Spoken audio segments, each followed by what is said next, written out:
Vocês acham que a generosidade é um valor, traço de personalidade? Sabe, eu tô falando demais, desculpa aí. Não, é para falar mesmo. Seguinte, essa pesquisa ela deveria ser feita da seguinte forma.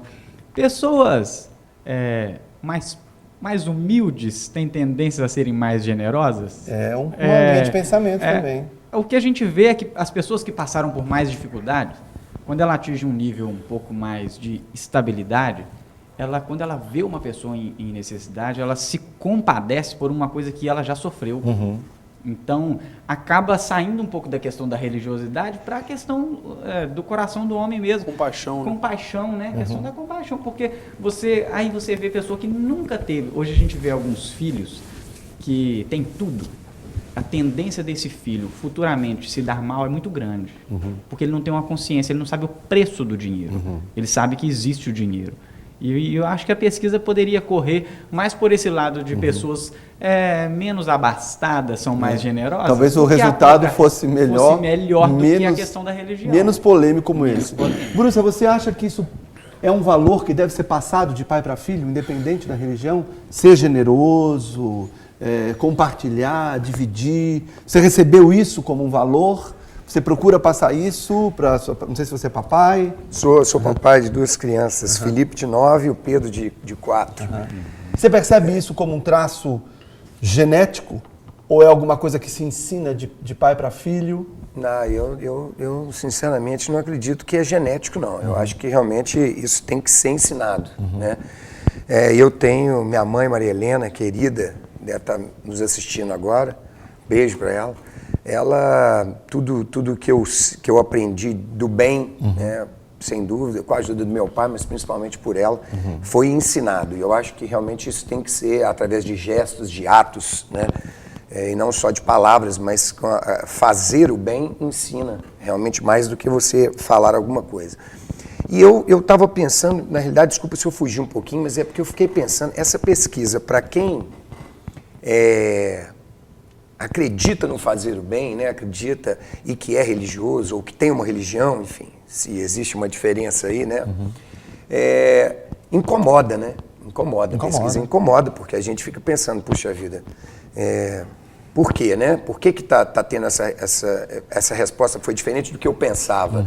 E eu fiquei pensando, o pastor Luiz falou aqui, na hora da parábola do bom samaritano, e ele falou alguma coisa que de repente possa ter me dado uma respostazinha, que não sei se, obviamente, aliás, eu tenho certeza que eu posso estar errado também, mas que me deu pelo menos uma luz, pastor, que quando você diz o seguinte, que nem sempre é a pessoa, mas sim a religião que restringe alguns atos, né?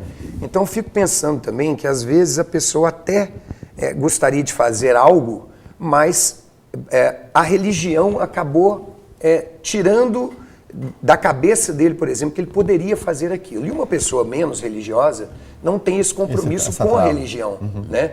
Então ele é menos religioso, ele não tem uma crença em alguma determinada religião, então ele faz aquilo espontaneamente. Aí eu fiquei pensando, talvez essa seja uma resposta para mim, porque é difícil realmente aceitar isso, né? E continuando ainda nesse papo, agora já voltando outra vez ao que a gente começou a falar, da pessoa aprender isso com gestos, como com atos, né, como valor, realmente eu acredito que tem que ser dessa forma. A gente tem que fazer isso para que as pessoas possam, aos poucos, entender como que funciona.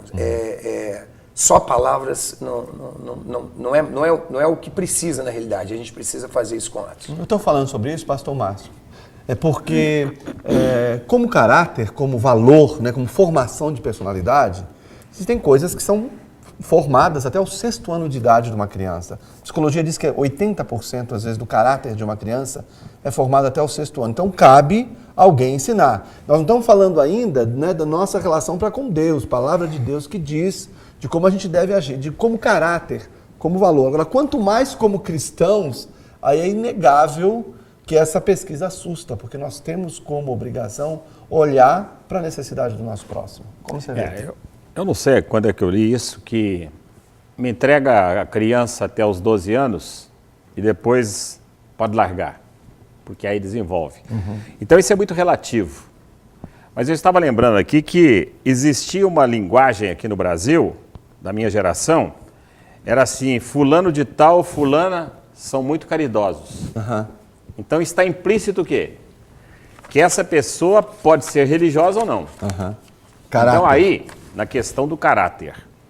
Mas eu estava pensando aqui durante esse período, é que é ligado a essa pesquisa, mas já vai essa experiência que eu tive no Cairo, no Egito, em 1987, Associação Cristã de Moços, uma reunião no Egito, em que estavam lá palestinos, egípcios, católicos, protestantes, evangélicos e pessoas ligadas a qualquer movimento relacionado com a questão das guerras. O tema foi os fundamentalismos.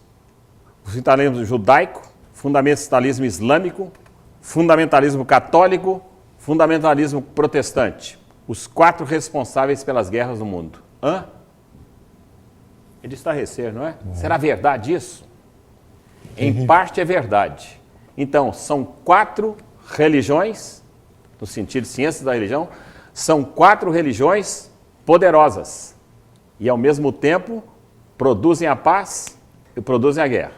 Esse ano começamos ontem, é a Semana de Oração pela Unidade dos Cristãos pelo CONIC Mundial, são em mais de 150 países, Conselhos Nacionais de Igrejas Cristãs.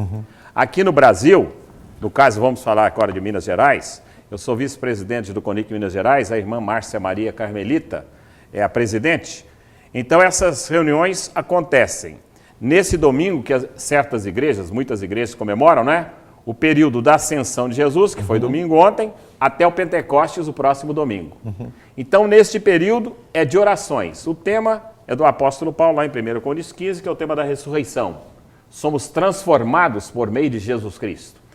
Mas o Conselho Mundial de Igrejas, que é fundado lá em Genebra, em 1948, 3 anos depois da Segunda Guerra Mundial, do fascismo e do nazismo. Por quê? Cristãos acordaram, nós estamos sendo religiosos demais, o que é que nós podemos fazer em relação à paz? E assim por diante. Então foram criados no mundo, inspirados nesse movimento, né? Que existem outros movimentos anteriores, criou-se então o CONIC, Conselho Nacional de Igrejas Cristãs, em vários países. Mas nós não podemos ficar só na oração, nós temos que então partir para uma ação conjunta, e aí entra a solidariedade. Então, religiosidade sem solidariedade é hipocrisia. Por outro lado, religiosidade de pessoas ateias, isso me causa, assim, uma profunda alegria, porque nós podemos realmente ter essas pessoas ao nosso lado que nos ensinam a sermos menos cultuantes a Deus, mais ação, porque o culto se transforma. Então, gente, vocês deram palavra para pastor, e na minha idade, então, um colega meu lá da Bahia, João Dias de Araújo, está lá em Feira de Santana, ele escreveu um hino, uma letra de um hino, que estou fazendo se sou cristão, se Cristo deu-me seu perdão. Há muitos pobres sem lar, sem pão, há muitas vidas sem salvação. Meu Cristo veio para nos unir, o homem todo sem dividir, não só a alma do mal salvar, também o corpo ressuscitar.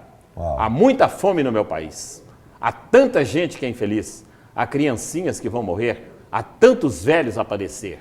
Aos poderosos eu vou pregar, aos homens ricos vou proclamar que a injustiça é contra Deus e a vil miséria insulta os céus. Essa é a interpretação da religiosidade engajada do João Dias de Araújo, que escreveu isso, por causa das injustiças sociais do Brasil. Ele escreveu isso lá em 1970, então nós estamos em 2012. Hoje eu cheguei na emissora às 7h30 da manhã. Tem música também. Hoje eu cheguei às 7h30 da manhã na emissora e fiquei bastante incomodado. Eu vi um jovem de boa aparência, sem sapatos, sentado na calçada em frente à entrada da emissora. E vi ele conversando com o nosso segurança. Aí eu subi, olhei pela janela e vi que ele atravessou a rua e deitou no colchão ali na calçada. E eu fiquei impactado, comecei a perguntar, quem é esse homem? Não, ele está aqui há muito tempo, eu nunca o vi. É uma pessoa de boa aparência, algumas pessoas que já conversaram com ele dizem que ele é muito inteligente, articula bem.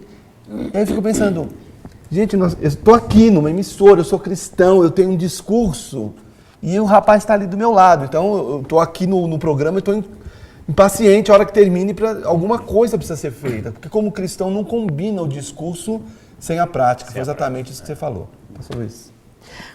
Voltando à questão da generosidade, que é o motivo da pesquisa, é bom a gente definir uma coisa. A generosidade da compaixão. Generosidade é a disposição para dar.